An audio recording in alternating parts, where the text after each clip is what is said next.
पुराने वक्त की बात है। इराक के मशहूर शहर बगदाद में फिरोज नाम का एक लड़का रहता था।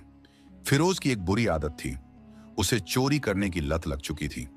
वह मेहनत मजदूरी करने के बजाय रात के अंधेरे में लोगों के घरों में घुस जाता और लूटपाट करता। सबसे हैरानी की बात यह थी कि वह कभी पकड़ा नहीं जाता था। फिरोज बहुत चालाक था।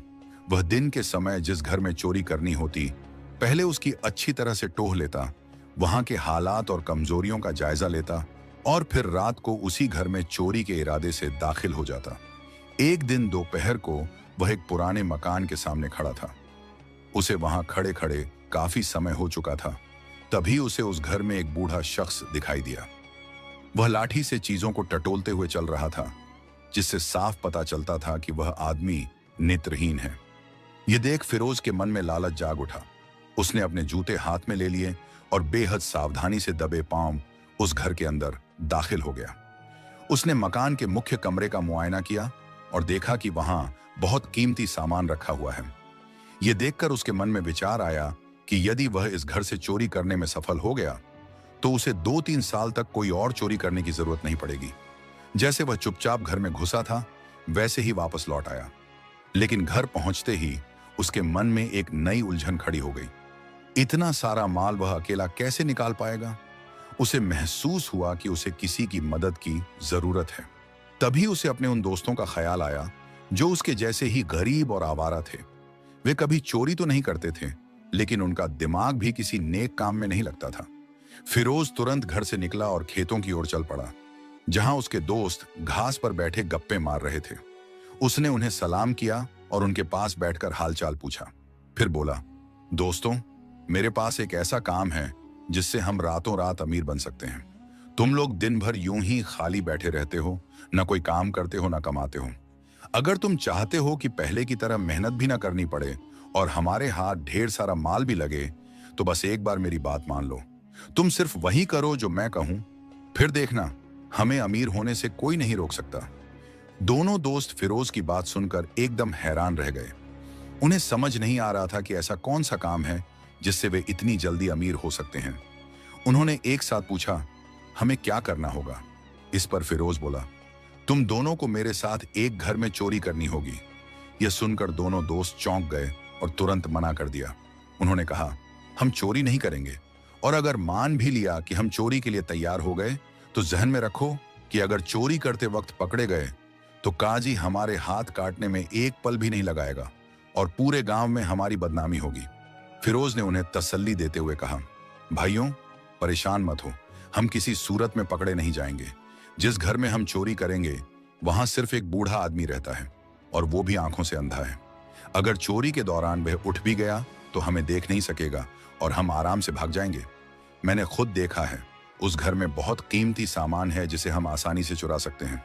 फिर भी उसके दोस्त मानने को तैयार नहीं थे। इस पर फिरोज ने एक और तरकीब निकाली। वह बोला, ठीक है, तुम दोनों किसी भी चीज को हाथ मत लगाना। हम तीनों घर के अंदर जाएंगे, लेकिन सारा सामान मैं खुद चुराऊंगा और कपड़े में बांध दूंगा। बस तुम लोग मेरी मदद करना उस सामान को बाहर लाने में। मैं तुम्हें उतना ही इनाम दूंगा जितना चोरी में साथ देने पर देना था। फिरोज ने तय किया कि वे रात के पिछले पहर उस बूढ़े के घर चोरी करने जाएंगे। उसने कहा, शाम को मेला देखने का बहाना करके घर से निकल जाना। रात हुई तो दोनों दोस्त अपने अपने घरों से मेले का बहाना बनाकर निकल पड़े और सीधे फिरोज के घर पहुंचे। फिरोज पहले से उनका इंतजार कर रहा था। जैसे ही दरवाजे पर दस्तक हुई, वह तुरंत बाहर आया और तीनों मिलकर बूढ़े के घर की तरफ चल पड़े। वह घर पास वाले मोहल्ले में ही था, इसलिए कुछ ही मिनटों में वे वहां पहुंच गए। तीनों ने एक एक करके घर की दीवार पार की और आंगन में जा पहुंचे। बूढ़ा आदमी उस वक्त मुख्य कमरे से थोड़ी दूरी पर एक चारपाई पर लेटा हुआ था।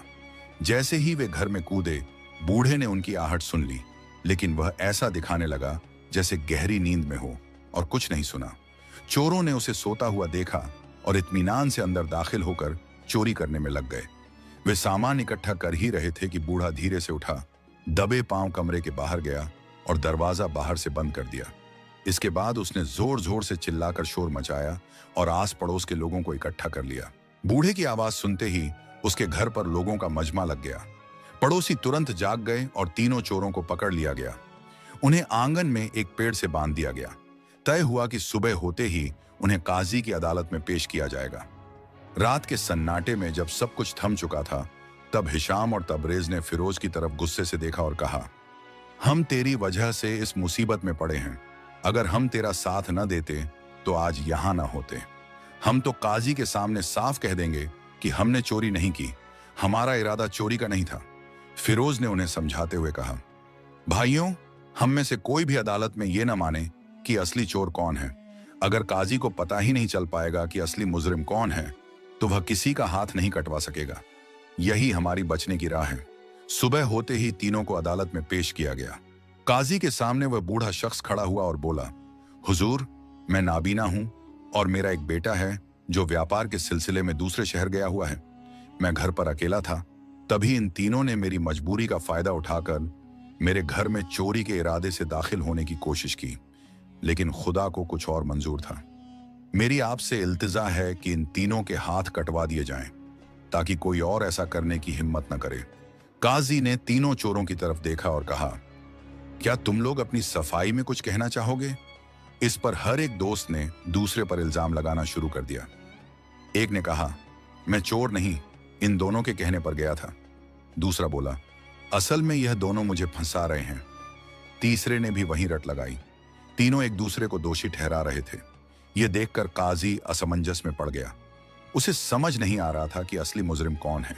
बुजुर्ग ने फिर आग्रह किया, हुजूर, अब देर न करें, इन तीनों के ही हाथ कटवा दीजिए, यही सजा इनके लिए ठीक है।